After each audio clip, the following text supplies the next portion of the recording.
Bugun sizlar bilan devichkaxonlar to'ylarda osh pishiradigan amakidan olgan retseptim bo'yicha farg'onacha osh tayyorlaymiz. Qozonimizga 2 cho'mich yog'ni qo'yib, ketidan go'shtlarimizni maydalab, ozgina qovurgandan keyin bir dona piyozimizni tillarang bo'lguncha yaxshilab qovurib olamiz. Ketidan to'g'ralgan sabzilarimizni yarmini solib, tillarang bo'lguncha qovurib, undan keyin esa qolgan qismini solib, 1-2 aralashtirib, tabga ko'ra tuz solib, yaxshilab 1-2 aralashtiramizda ustidan qaynagan suvimizni quyib qo'yamiz hamda bir dona chesnok savaramiz.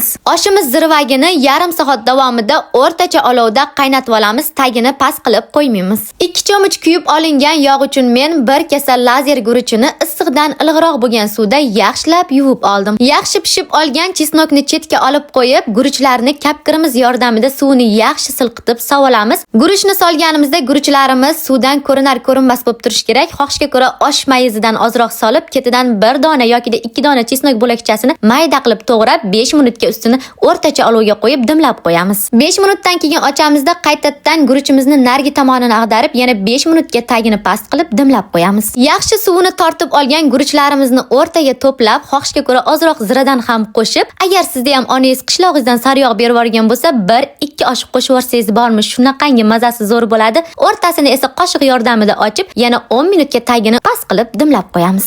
10 minutdan keyin tagini o'chirib, ko'rinishini o'zi ishtaha ochadigan tilla rangdagi farg'onacha oshimizni o'zimiz tomonidan keltirilgan sopol tarelkamizga solib, ana endi dasturxonga tortsak ham bo'ladi. Lekin bu osh mehmondorchilikka edi. Ana endi baho beringlarchi, yo'qsa kommentariyaga 5, yoqmas 2 qo'yib ketaverasizlar, xafa bo'lish yo'q.